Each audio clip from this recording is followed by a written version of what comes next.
నాకు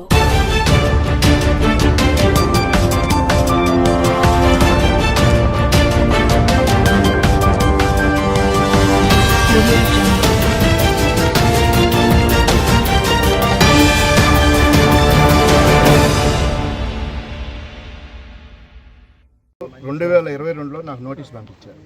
సార్కి కూడా నోటీస్ చూపించారు. అప్పటి నుంచి నేను అబ్జెక్షన్లు పెడతానే ఉన్నా, కానీ మీరు నా మాట వినాల. కానీ నేను కోర్టుకి వెళ్ళి ఉన్నా. మీరు కోర్టును కూడా ధిక్కరించి ఆడ నోటీసులు రాకుండా ఏం లేకుండా వీళ్ళు 20నే ఇచ్చాను సార్, వీళ్ళకి అప్పుడే ఇచ్చాను. కానీ వాళ్ళు దాన్ని లెక్క చేయకుండా మేము హెచ్డీ చేస్తాం, అది చేస్తాం, ఇది చేస్తాం. రాలేదు సార్, రాలేదంటే వీళ్ళు అటెండ్ అవడం వల్ల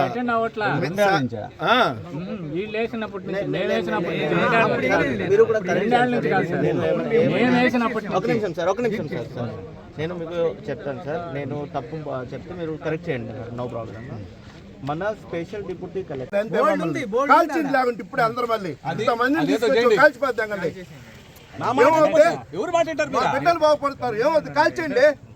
మాకు న్యాయం కావాలి, న్యాయం కావాలి. మాకు న్యాయం చేసి ఎవరు భయ నువ్వా ప్రతిసారి వస్తావా?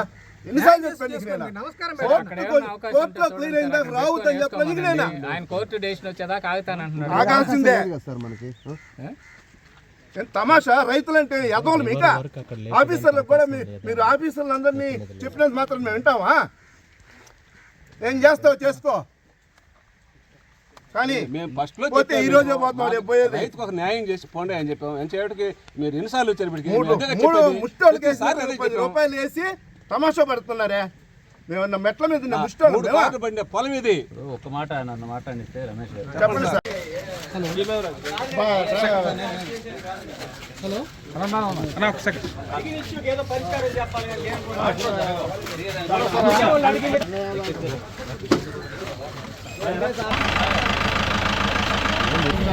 వాళ్ళ అధికారాలని వాళ్ళు వినియోగించి ఈరోజు మా భూమి వాల్యూ ₹1 కోటి భూమి వాల్యూ ఉంటే 5 లక్షల రూపాయలు ఇస్తామని జగన్మోహన్ రెడ్డి బాగుపడలా, గతంలో చంద్రబాబు నాయుడు బాగుపడలా. మీరు నేను తీసుకొస్తాను, బైక్ వేసుకోరండి, కారులో తీసుకొస్తాను. కంపెనీ వాళ్ళతో ఒక 10 రోజులు ఆపే ప్రయత్నం మీరు చేయండి. సిఏ గారు మీరు కాదు మీరు ఇప్పుడు దాకా చాలా అనుకూలంగా రైతులతో మాట్లాడారు. సాగండి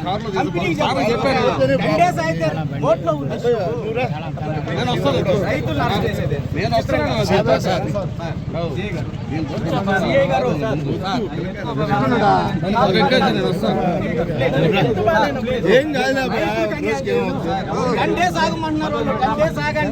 ఉందని చెప్పి చెప్తున్నారు.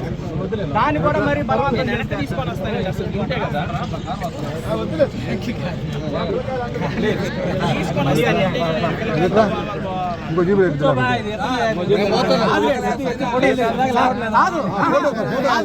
రైతులను అరెస్ట్ చేసిన ప్రభుత్వం ఎక్కడా బాగుపడలేదు సార్. దయచేసి వాళ్ళు అర్థం చేసుకోండి.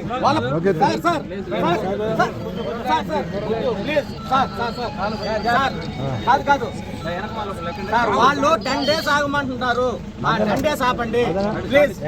సిఐ గారు ప్రభుత్వాన్ని ఇబ్బంది పెట్టిన ఏ ప్రభుత్వం బాగుపడలేదు సార్. సార్ గుర్తుపెట్టుకోండి, వైఎస్ఆర్సీపీకి అదే జరిగింది, టీడీపీ అట్టే చేస్తుంది. కంపెనీలకు అనుకూలంగా ఉండకూడదు ప్రభుత్వాలు, గుర్తుపెట్టుకోండి సార్.